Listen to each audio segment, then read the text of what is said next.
Zbog evidentnih klimatskih promjena te brzog razvoja rezistencije na fungicide, pepelnica sve više predstavlja problem proizvođačima vinove loze. Najnoviji fungicid Cercadis jedinstvenog mehanizma djelovanja predstavlja novi standard zaštite od pepelnice.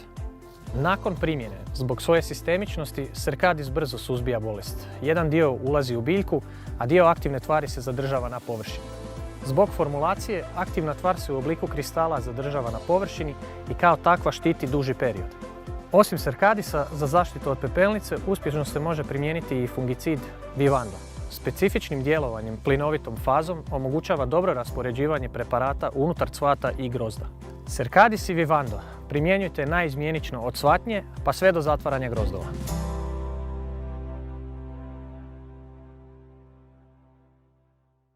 BASF. We create chemistry.